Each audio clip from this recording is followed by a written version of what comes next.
Jamming to some of that music by River right now. Yeah, nice.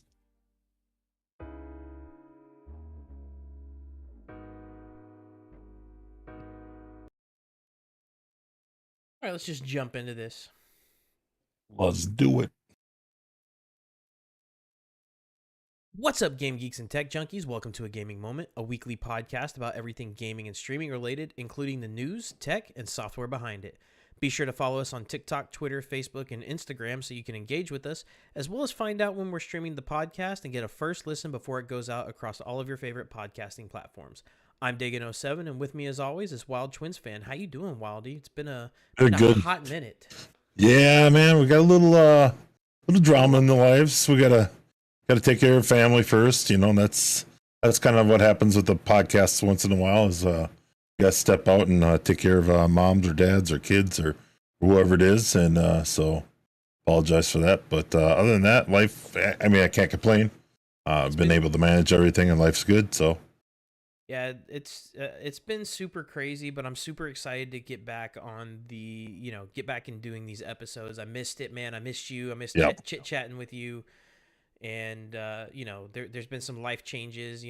New job on my side, and then personal things with kiddos and stuff on my side as well. And then I know it's been chaotic for you at work lately as well. yeah, a So little busy. we just haven't been able to connect like we usually would and really get these episodes out. So we sincerely apologize for that, guys, but we're trying to remain more trying to be more consistent, and it gets difficult when life gets in the way, unfortunately, but we're here for you Sure. guys. So what's going on this week, Wildy? What are we talking about?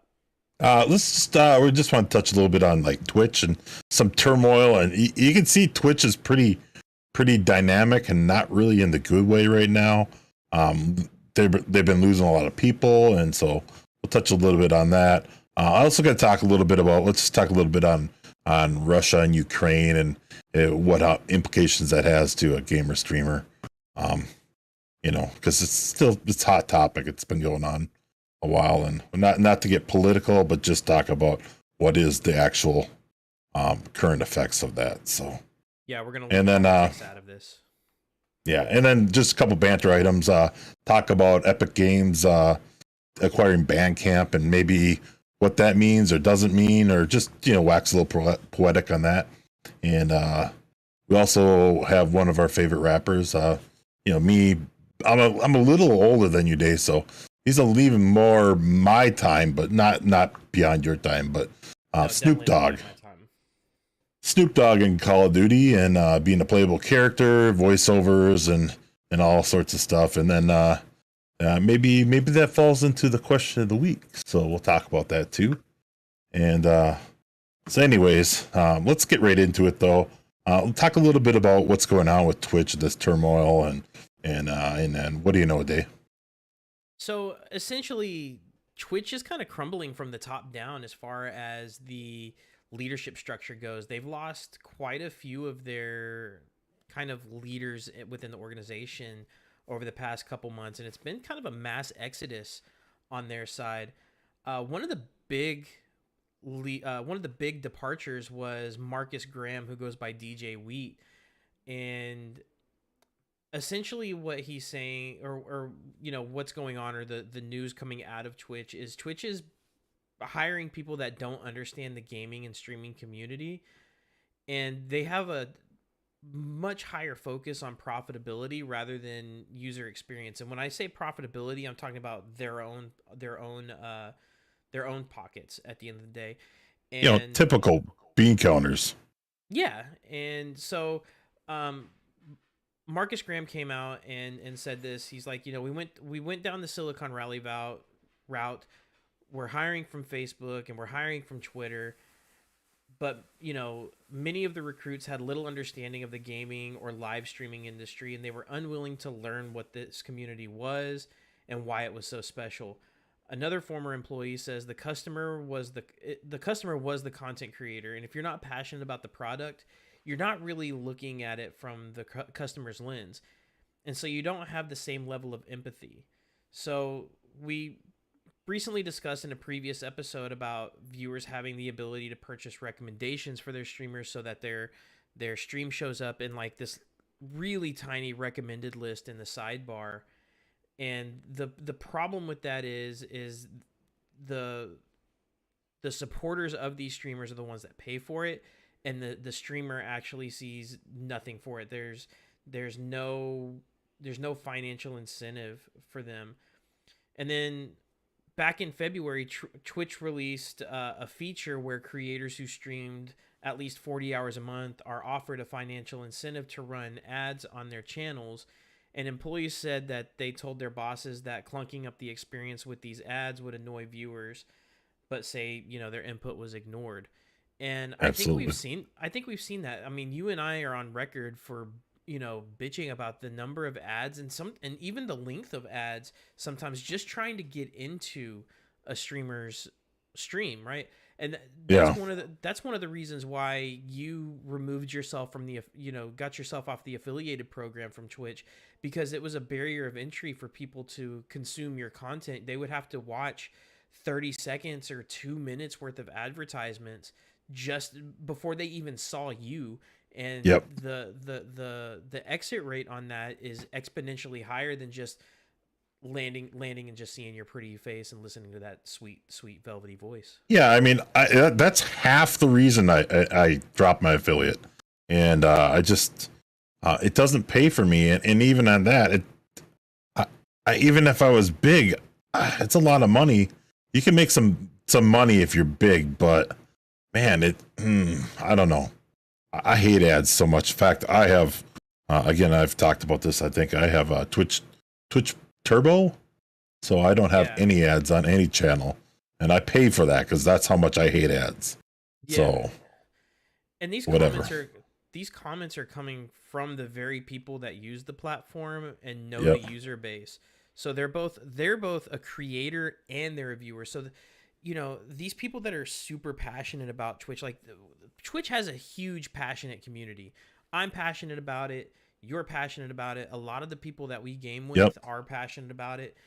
And the fact that they're bringing in, I'll use your terminology, these bean counters. They're worried about the bottom line of the company and not the user experience, not what made Twitch great or not what made Justin TV great to begin with.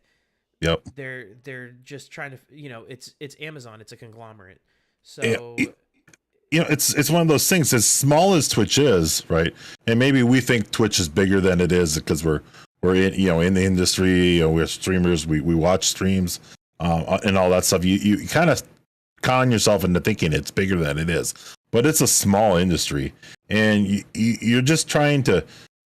If it's Amazon or who exactly is really driving this demand for profit, it's hard to get a profit out of such a small product. If you want to start your Etsy store and you make 12 things a year and you want to live off of it, your profit margin has to be huge.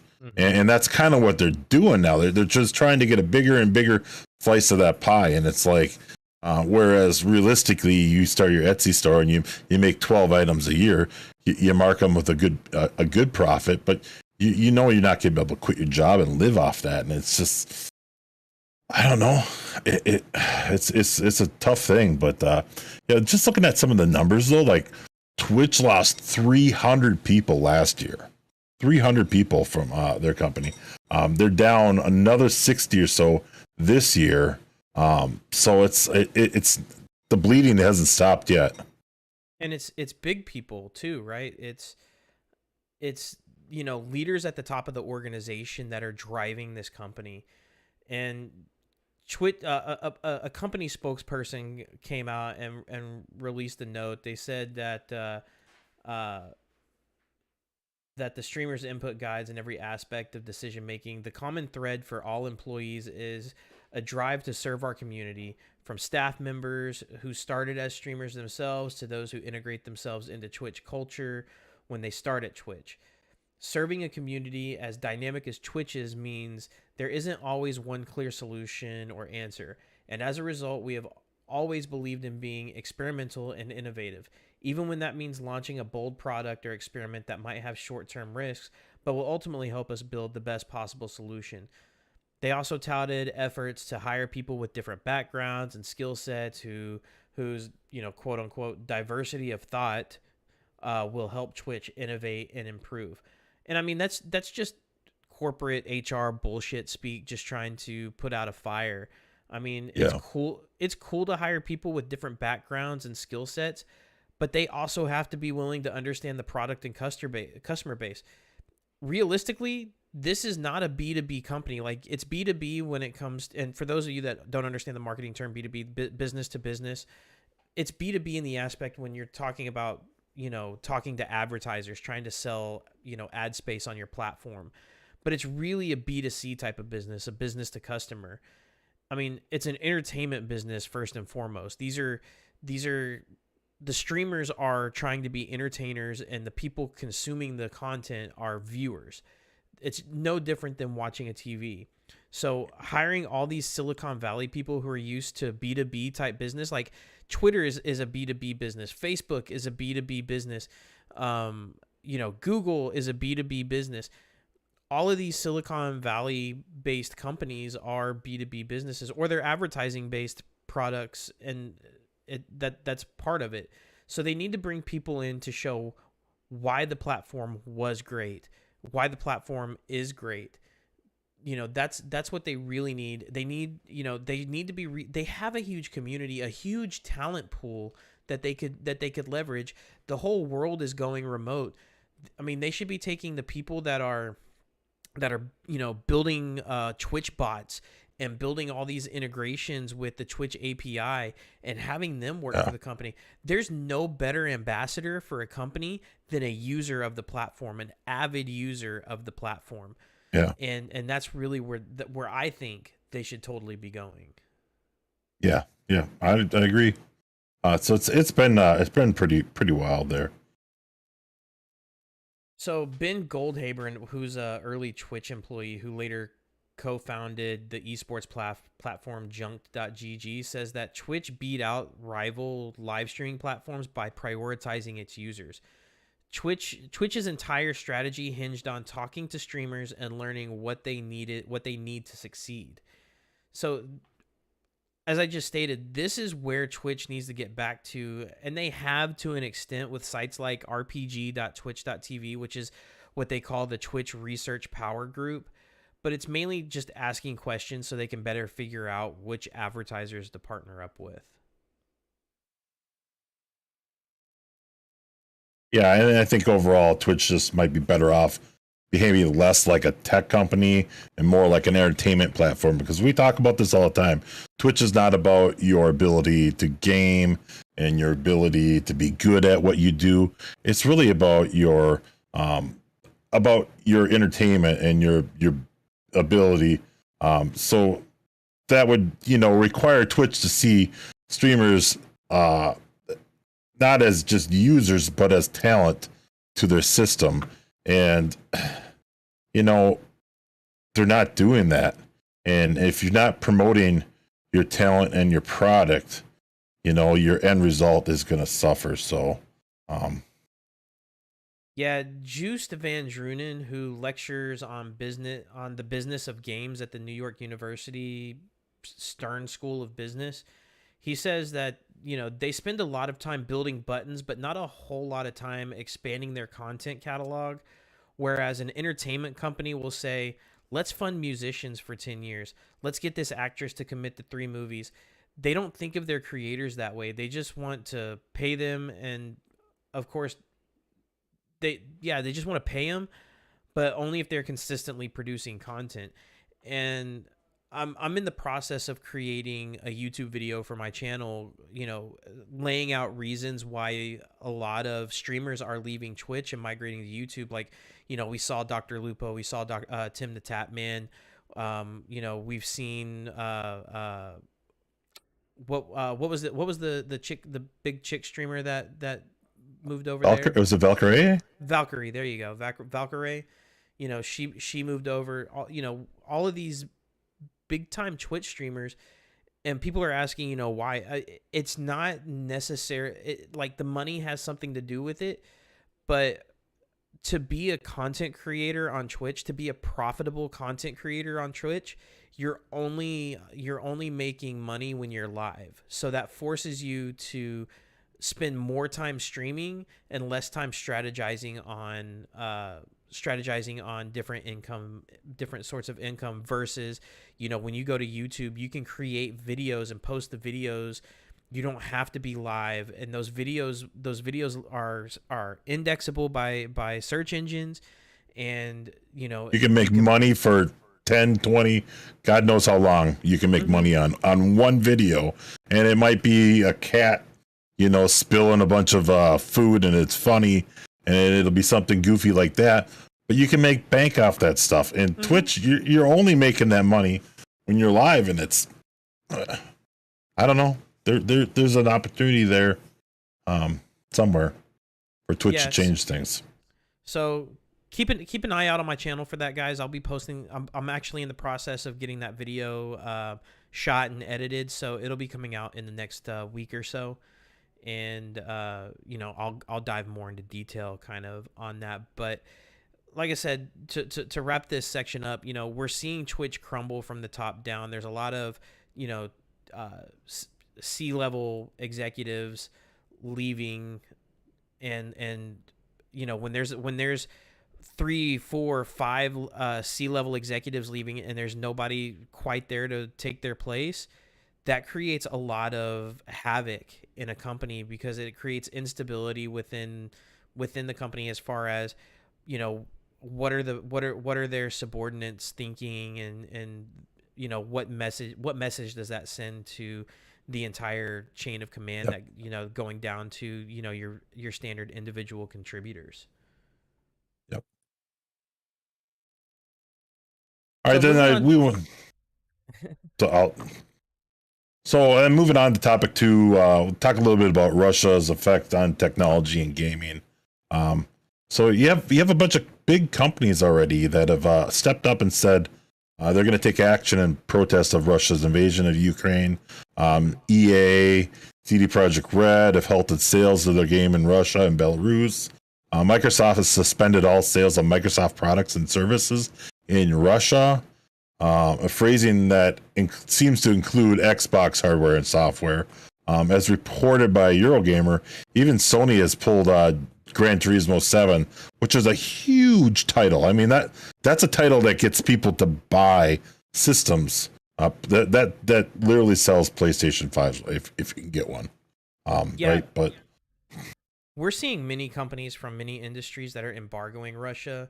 And unfortunately, it's the civilians of the country that have to suffer. Those that want nothing to do with, the quote unquote war. Some people won't call it a war. It's a skirmish. It's a giant country versus a way smaller country. But just in the industries that I work in within like the cybersecurity world, a lot of the companies are embargoing, just leads and everything from Russia, because we don't, from a cybersecurity standpoint, we don't want to strengthen their cybersecurity if we're trying to figure out a way to beat them, right? So that's one way of doing it. And again, there's a lot of companies doing it. Snap has announced that it's temporarily turning off Snapchat's heat map feature for Ukraine, which means they're making it so the app no longer shows how many snaps are being taken in particular locations. The company says that it will move it as it's removing it, that the move is a safety precaution, and that there will still be a curated public feed of snaps submitted by Ukrainians. And then TikTok has also announced that it'll start putting labels on videos from some state-controlled, let me emphasize that, some state-controlled media outlets, as it starts rolling out its new state media policy. According to a news post from the company, it's expediting its plans for piloting the policy due to the Russian invasion of Ukraine. And the company says it started working on the policy last year. So they've been thinking about this, and again, we're going to keep the politics out of it, but I believe our previous president kind of alluded to this within the last couple of years, that this could possibly happen. And it looks like there were some companies that were actually willing to start taking that as a warning. And we're gonna I foresee that we're gonna have another country invade another country pretty soon. Again, not to get Yeah. into the politics. I'm gonna leave it at that part right there. But they're just trying to get their ducks in a row for when that happens. And Oh, funny enough, TikTok is a Chinese company, and that's the Chinese company, a Chinese country, and or no, they're a Chinese company in China, and the big worry now is China's going to invade Taiwan or something like that. So it's funny that a um, Chinese company is starting to yeah. have this type of policy for state media when they're communist, and they too have state media that they push out and block content from people. Yeah, and I think that's I don't think this is necessarily a new adage. It just goes back to the old adage in my head that loose lips sink ships type. Mm-hmm. And it's just showing you what technology can do. And even today I read this story hours ago. They said that Ukraine's president, I can't remember or pronounce his name anyways, was in like a capital city, and he was like on TV or whatever, something like that. And they said within an hour of that broadcast, Russia was bombing the city. Mm-hmm. So it's like, yeah. So I actually think that's even not only just something they should do. It's the responsible thing to do. As for human nature or humankind or whatever. And I did come across a clip talking about Linus from Linus Tech Tips, and he was talking about just some of the implications of Ukraine and Russia as far as what they produce and what they can do and kind of where this war will take us. Turns out Ukraine supplies 90% of the neon used in U.S. semiconductors. I'm sorry, can you hear that then, Dave? Good. Turns out Ukraine supplies 90% of the neon used in U.S. semiconductors.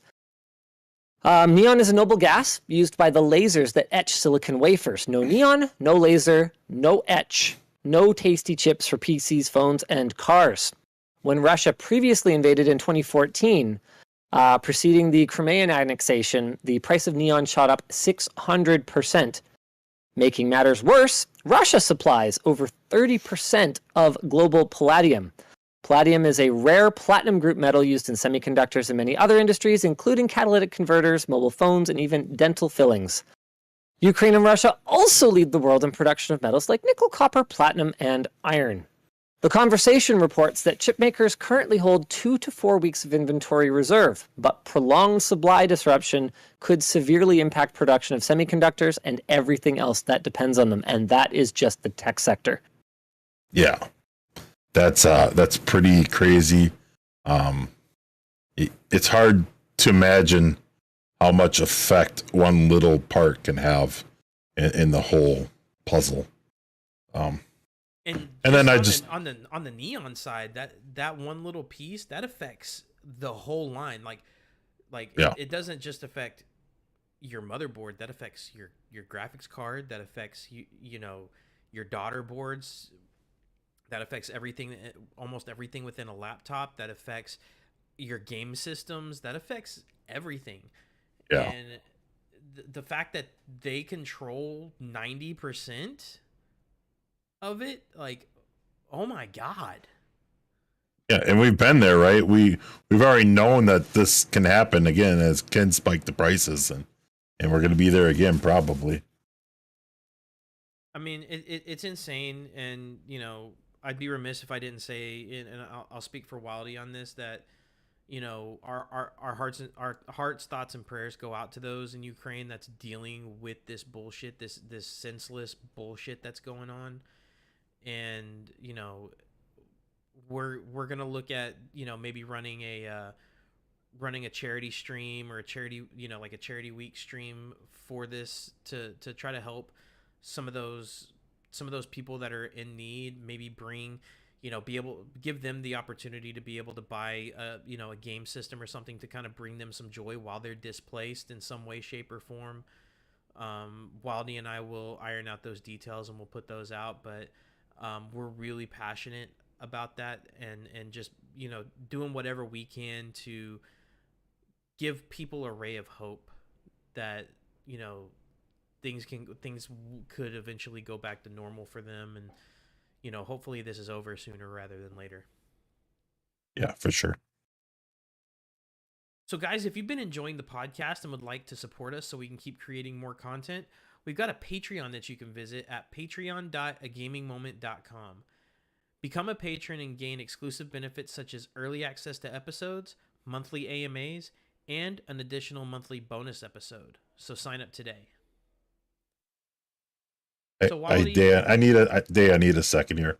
I had to restart broadcast. I had to turn it off for the clip, and I can't turn the. Oh, Jesus, is anything working here? I cannot get broadcast to restart.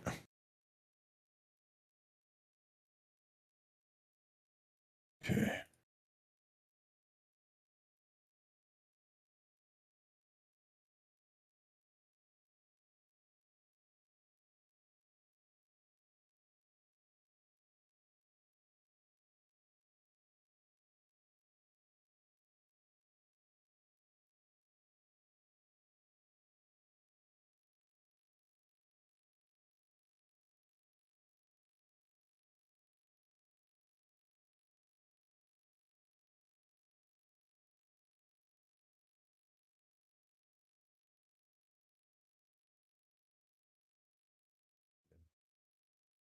Got it started. I just got to double check the stream real quick. Sorry, guys.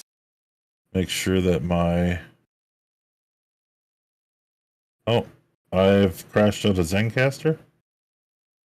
Yes.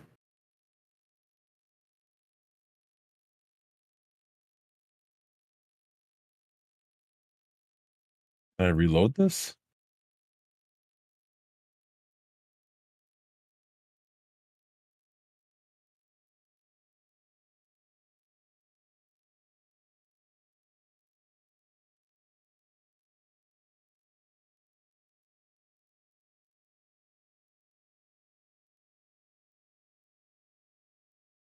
Right. I had to restart Zencaster. Okay. We're gonna have 2 files of Zencaster, but hopefully that's Craig's fine. Working fine. And then Craig shouldn't have been affected because I don't actually have. Okay.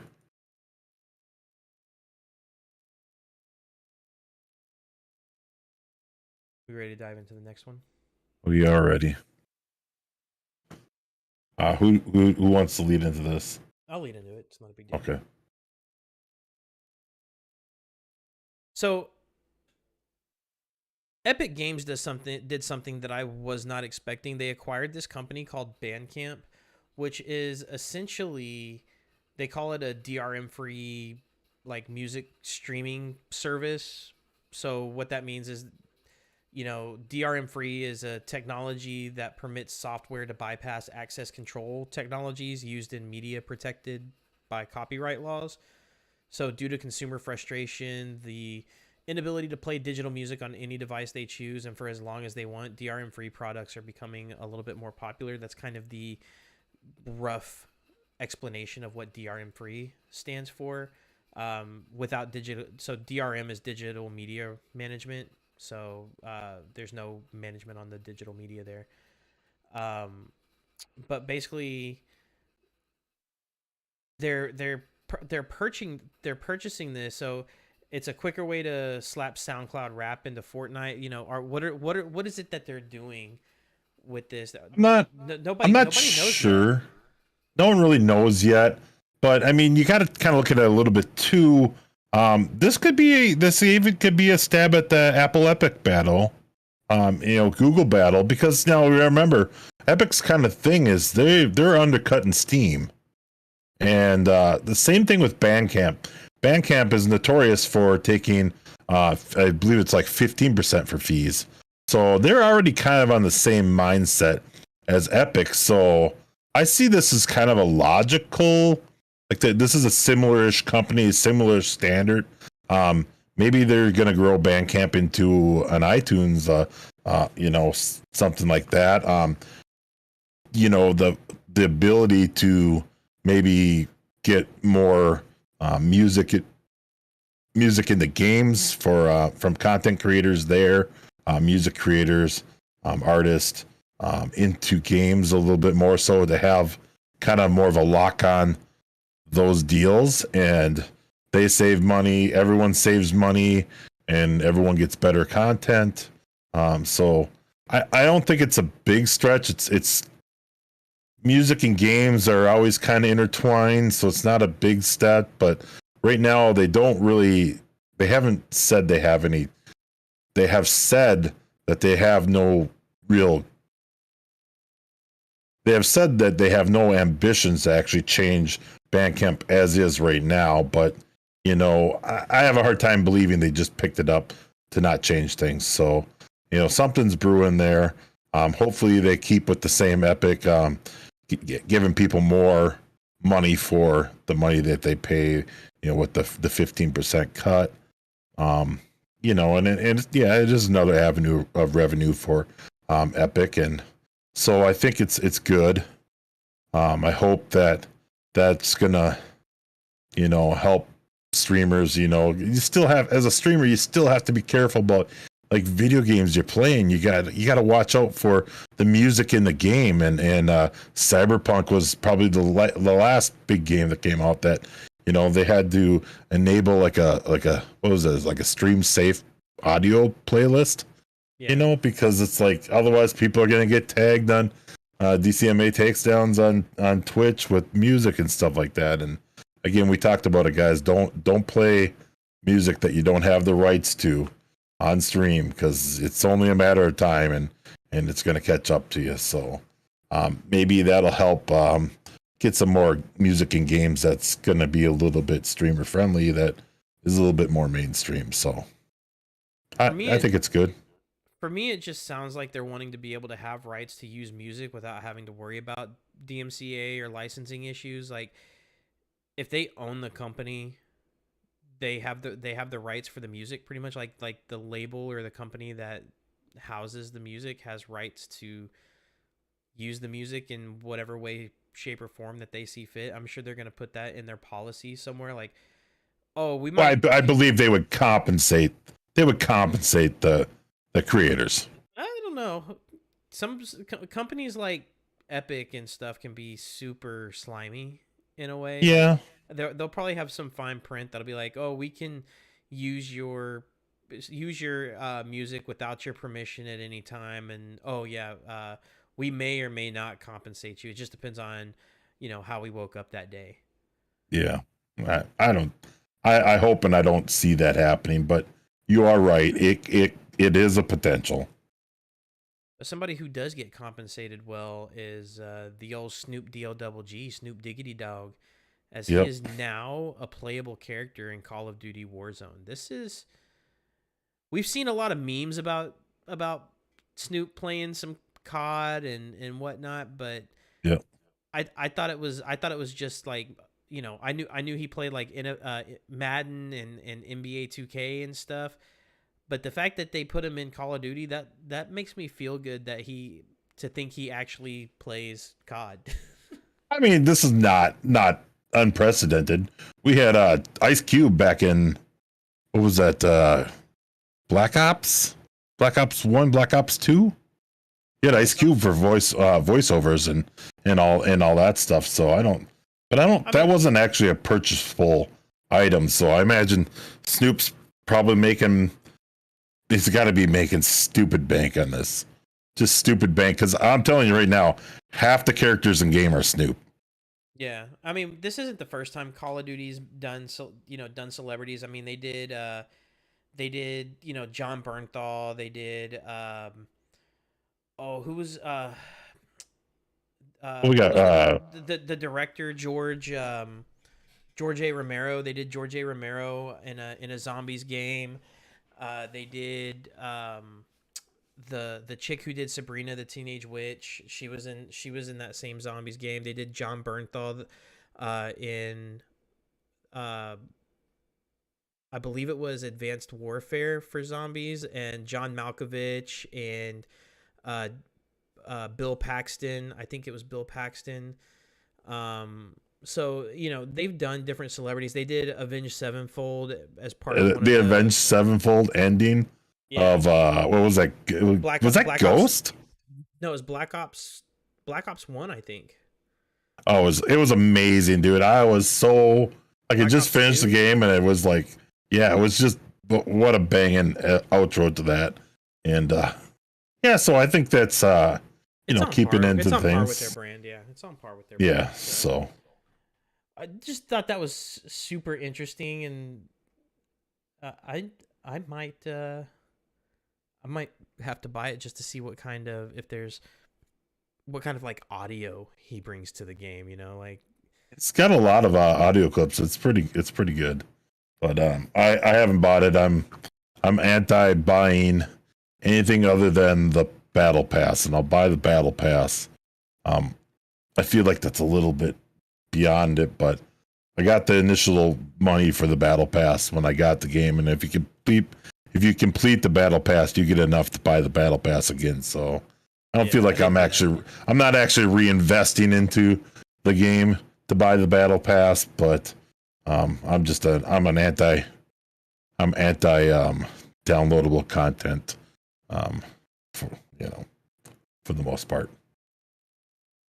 so in much bigger, we'll call it bigger news, but it's a follow up to a story we talked about Amazon Luna, and that it was in what they call private beta, where you had to sign up and then you got invited to use it.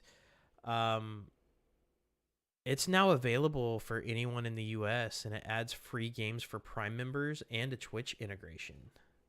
Yep. Thoughts, Wildy? Yeah, like I said, this is kind of along the lines of what what we think they should. It sounds like a good business decision. You have games on there that you're playing that you could even link people back to hey, play it yourself, and you can even get commissions, I believe, for directing people to sign up for a Luna account and stuff like that. So I don't really have any issues with this. It's pretty decent. I'm not a big fan of the what do you call this? The Cloud gaming. I'm not really a big fan of the cloud gaming myself, but it has its time and place, and it is kind of cool to pull something up on your phone, and I played a little Horizon 5 on my iPhone, and I thought that was kind of cool. I don't know how successful this is going to be. I'm on record, I think Yeah. back in season 1 saying like, this is the way gaming is going to go, but I think you have to be in it at the right time, or be in it, have had your foot in it before it actually started. So I got Google Stadia. I don't pay for it anymore. I don't use it. Why? Because I've been paying for Xbox Game Pass Ultimate. Xbox Game Pass Ultimate gives me the cloud gaming already. So Mhm. I'm not going to pay for the same service across multiple platforms. It just doesn't make sense. So, I sat down and my wife hated it because she was the one that bought it for me for a gift, and but at the same time, it doesn't make sense for us to be paying the $10 or $15 a month that it was when we're already paying for a very similar service and then some for the same price, with the Xbox Game Pass Ultimate. Yep. And I for me, I think Luna is a bit too late. I mean, Twitch's video game store to begin with, I don't think is very popular, um, either through PC or whatnot. And they still give away free games to try to encourage people to use the their store and their platform. But there's so much competition with Steam being the biggest one, and then you have Epic Game Store, and you have Origin, and then you have Yeah. all these different stores. Granted, a lot of them don't do the cloud gaming. You have Nvidia doing the cloud gaming as well. I think Luna is a bit too late. I think Xbox, Microsoft is doing it right, because there's no additional fees, there's no additional setup to do cloud gaming if you're already an Xbox user. I believe Sony is trying to accomplish the same thing, or launch the same thing in the very, very near future for their users. I know they just announced new tiers for their PS Play Pass, or whatever it's called. Yep. Where they have a store where you can pretty much play the games through a cloud service, but it's through the PlayStation only. It's not like you can go into a browser and play it. But they're working their way towards that, and they already have the customers as it is. Microsoft already had the customers, the Xbox customers as it was. Yep. So they already had their foot in the door before the product even went out. So it was the next logical step. So I just don't know how successful Amazon Luna is going to be. We've already talked about how All right, let's keep this short too, though. Yeah. We've already talked about how Google is pulling back on Stadia and just using they're white gloving the technology behind Stadia. Yep. So we'll have to see how that plays out, but it's there for you guys if you want to test it out. Yeah. Another big story, and we've talked about this a fair bit, about the right to repair. We did talk about the Steam Deck replacement parts are coming to iFixit. And they're going to be one of the premier part, suppliers for the Steam Deck. So that should be out this summer. It'll tweak me a little bit if parts are available before I can get my actual Steam Deck, right? Like, no, put them back, send them back, and give me my fucking Steam Deck. But realistically, I wouldn't want the people that have their Steam Decks to not be supported. Maybe I do. But so that's coming. And then we're just talking again about the right to repair and the pressure. I think you're seeing companies fold to the pressure of giving in to some of this stuff to avoid the legislation. And I don't know that that's going to work, but it might work. But I still think it needs to be legislated now. Apple now has a repair service at home now, and they will sell you genuine Apple parts. They'll even mail you out a repair kit so you have the correct tools to do the repair at home. So I haven't fully, I know we're going to cover this again, but just another thing, the right to repair.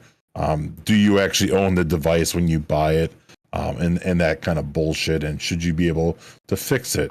Or, of course, they want you to buy a new one, but. Yeah, I'm super stoked about this. Like, this is a long time coming. This should have been something that happened a long time ago, and I'm super glad, because now we're gonna get official documentation. We're gonna get official teardowns. Not like we haven't had them from like iFixit or Linus Tech Tips or what have you, but we'll have like the actual specs without having to go through back channels to go get them. It'll be released right there, and getting the actual tools, because Apple products require specific tools, and you can find them online, but they're not the best quality. Sometimes you have to send it back because the tip's not the tip on the screw is not working well. I'm super stoked about this. Let's not get too excited, right? Because you still remember Apple still holds all the cards in this deck, right? They have all the parts. They're going to set the prices, and they're going to say, no, we're not going to sell you this X little capacitor. We're going to sell you the whole motherboard. So I don't know. There's a lot to be too excited about. As far as home repair goes, I'm going to probably just take it to my local shop still.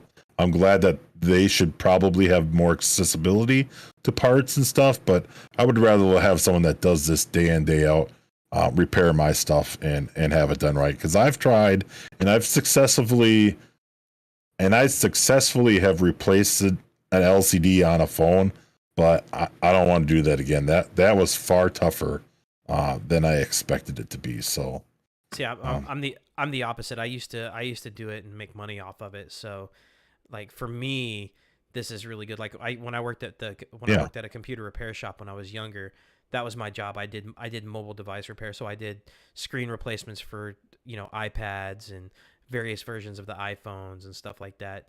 And having to go through like eBay or some shady resellers on Amazon to get these things, and they claim that they were genuine Apple products and they might have not been.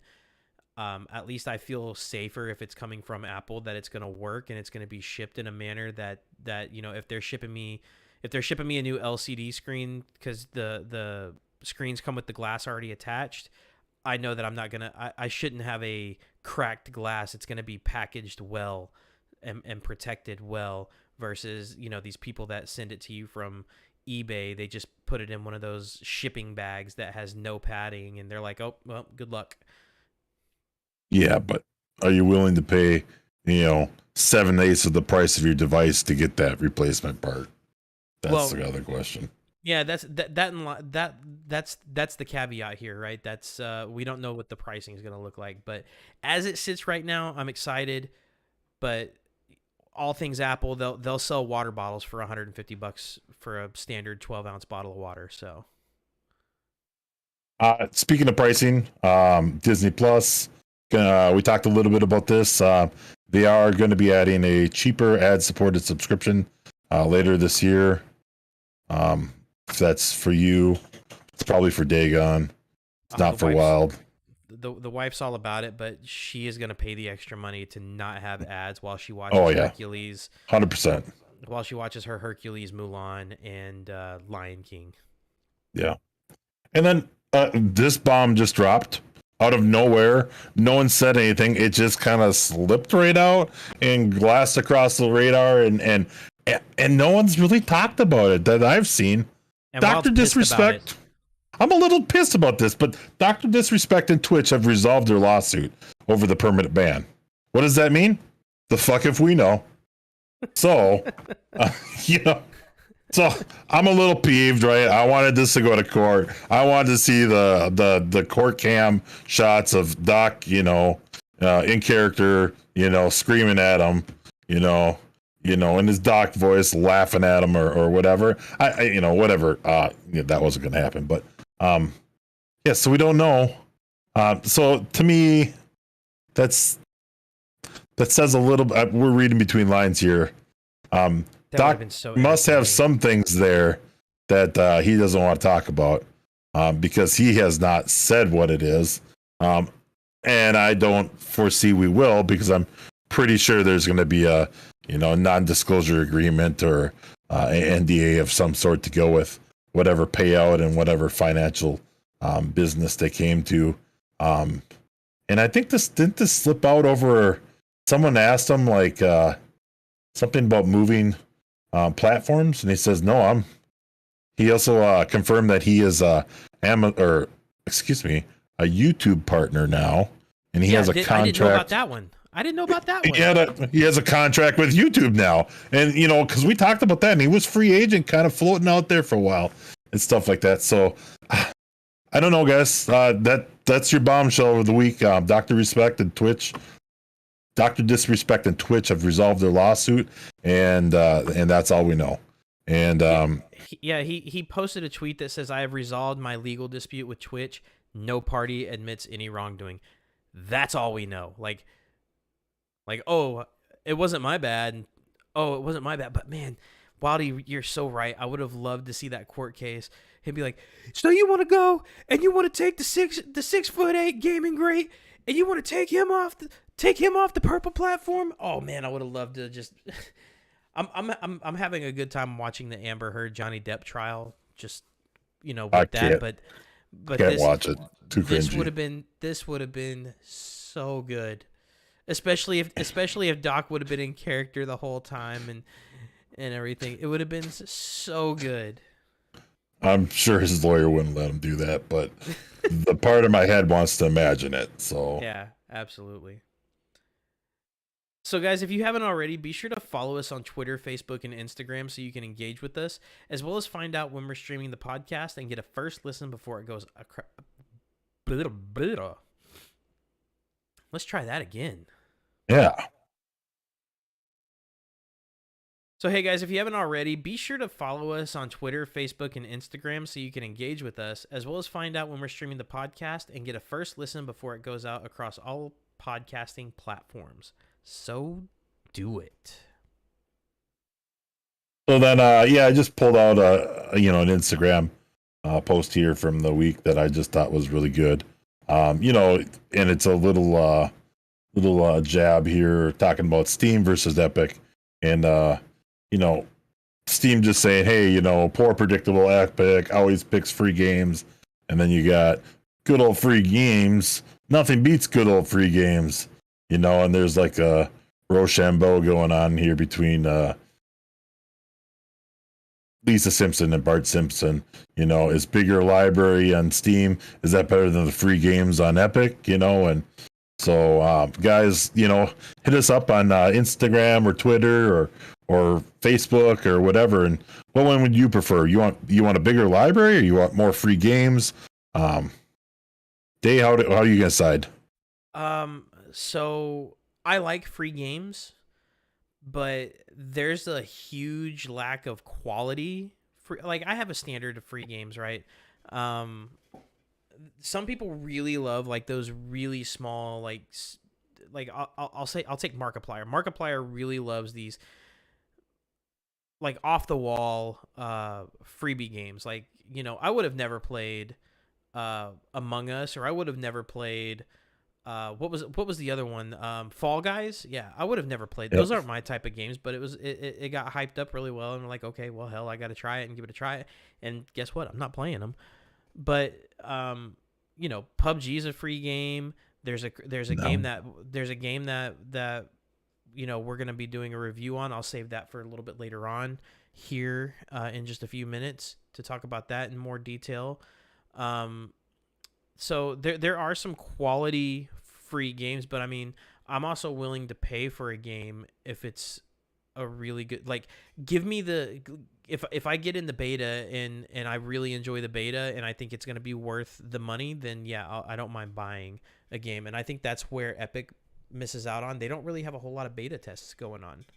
Yeah. For me, I'll take bigger library, better quality games any day. Like, I'm scarred, literally scarred from my childhood. My parents got their first PC, this 486 times 25 if it was on turbo mode, Windows 3.1, just it was a turd of a computer. But you go to the store and they'd have these bins of just, you could buy disc of cheap games, and I'd be like, oh, football, yeah, or a racing game, yeah. And I buy these games, and every single one of them was utter shit.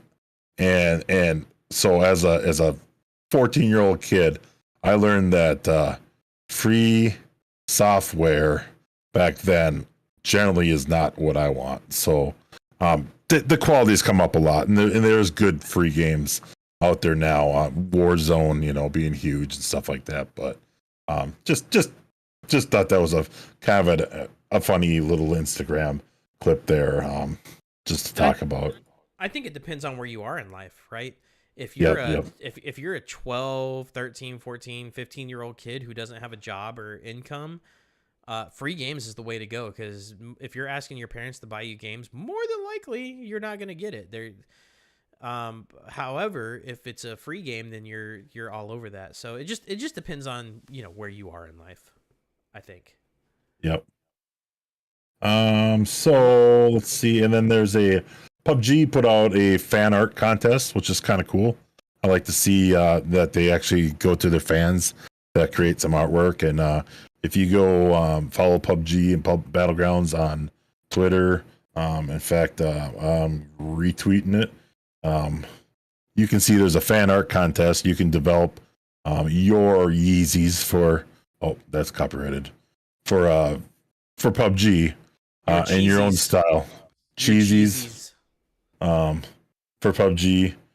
So anyways, you can win some actual money out of the deal. Kind of neat. So it'd be pretty cool to be immortalized in the game, or your content immortalized in the game. So, if you're a content creator, that might be right up your alley. So without further ado, let's jump into our questions of the week. And for the first time in a while, we actually had multiple questions that we came up with. I'm gonna throw a wrench in your plans, Dave. I have a new question. I'm gonna take this question out. A new question. Okay. Right. Call of Duty calls you up. Says, Dagon, you're a legend. You're an old school legend. PUBG stomper. Well, I want to put you in the game. I want to put your likeness and your voiceovers in the game. Are you there? Are you gonna do it? You're gonna sign that contract? Hell yeah, because I want. I'm a whore when it comes to money. So yeah. There's obviously going to have to be some sort of financial compensation. Even though 30 to 40% of the world already knows who I am, and that's why they wanna see this beautiful mug, Yep. this beautiful beard and everything on that platform. I'm going after it 9 times out of 10. Now that 10th time, that one time out of 10 would probably be because they don't want to give me any money, and really just give me $100 and we'll call it square, because it's going to take y'all multiple hours of development time. I'm easy. Free lifetime copies of COD. You can have my likeness. My voiceovers, I will devote several hours of my time to saying all the greatest catchphrases. Pick me up, pick me up. He's over there. How about what the fuck are you doing? I actually wonder if your dog shit get out of my lobby could be a voiceover clip that I could have for COD, because that's actually my wife and daughter's favorite thing, and they're like, wait for it, because every now and then they get a little toxic, and then there's things you have to, and I have to explain this to my wife. There's things you have to say, right? You're obligated to say that now. They've been spitting, that you're trash and whatever, and then you stomp them, and then you just have to tell them they're dog shit and get out of your lobby. That's exactly you have to say that, right? You're obligated. Your dog shit voiceover, like when you kill somebody, you're dog shit. Your ass, your ass. Yeah. So I do this, but I talked to a couple different people, and a couple other people were like, "Hell no, absolutely not." So that's another question. You guys, hit us up on the social medias. Would you become a COD character or a character in your favorite game or a game, if given the choice, and what would be the barrier to that for you? Oh, there's been other games that have done it. I think World of Warcraft has done it a couple times. So. Yep. So Wildy, there's a new free-to-play game out on Steam called Crows. Have you had a chance to actually sit down and play it, and how do you like it? I believe I have an hour in the game. About 20 minutes of that was in the training ground, and about another half hour or so was actually in game. And the first thing I'm going to say is third person. I'm a little used to not playing in third person. So there's that kind of that curve for me, but it feels good. It feels a bit of a mix of COD and Battlefield to me. Like, it feels Battlefield-ish, but clunkier. Like COD can kind of be some versions of COD are clunkier. We'll just put it that way. But I kind of liked it. It was a good play. It was free. So that's a plus to go in and check it out. And it had some calls. It had kill streaks in it, and the kill streaks it wasn't really. They're not really kill streaks, but they're kind of kill streaks, because you earn money from kills and objectives and stuff like that. But they kind of play out almost like Battlefield, a little Battlefield kind of ish. Like you'll get like an attack Yeah. helicopter and stuff like that. So, yeah, kind of neat. What'd you think, Yeah. Dave? I know you've got a little bit of time. Yeah, I got about 3 hours into the game. So far, I plan on playing some. Maybe not tonight, but tomorrow night. It's getting late. But for me, it was a combination of like PUBG and Battlefield. So there's two game modes that you can play. One is kind of like Conquest on Battlefield, where there's Or domination. God. yeah, there's like six domination points, six flags, if you will. It's a fairly large map. You can just like Battlefield, you can spawn in on a vehicle and fly a vehicle in, or drive a vehicle in. That concept is very very similar to the Conquest on Yep. Battlefield. The other game mode is more PUBG-ish, more battle royale-ish, where you team up with it's I believe it's 3 or 4 people per squad, and you have to go collect these resources. I forget exactly what they're called. I think they're called like QAnon or something like that. And then it's kind of like a post-apocalyptic thing. They have these meteorites that come out and spread this radiation, which is kind of your blue zone, or your if you're a Fortnite player, the storm, if you will. Mhm. And it's very similar, but the unique thing about that is they'll have like instead of the zones grow, but then they'll have another meteoroid come and start shrinking the play map, and another meteoroid start coming. So it's multiple zones coming in, and the damage stacks as those zones kind of overlap with each other. And Yep. then there's a couple different ways to win. It's either be the last team standing, or you extract with the designated amount of resources that you need in order to get out. Like you successfully exfil from the match. So that's a neat little dynamic in it. I enjoy it. The gunplay is really good. I think it could use a little bit of polishing, but it's in a very very playable state. Would I say it's Yep. esports ready? Potentially. Nope. Got a lot. Potentially I see the potential in it. But it's really good. Wildy and I are gonna be creating a full review video on this and post it on our YouTube channel, so be on the lookout for that. And Okay. make sure you're subscribed to our YouTube. You can just do the outro. I'll skip Windows 11 for now. Okay. So that's going to be it for this episode, guys. We'll have to keep an eye on how Twitch responds to the adversity of losing prominent... Oh, my God. It's getting late. So that's going to be it for this episode, guys.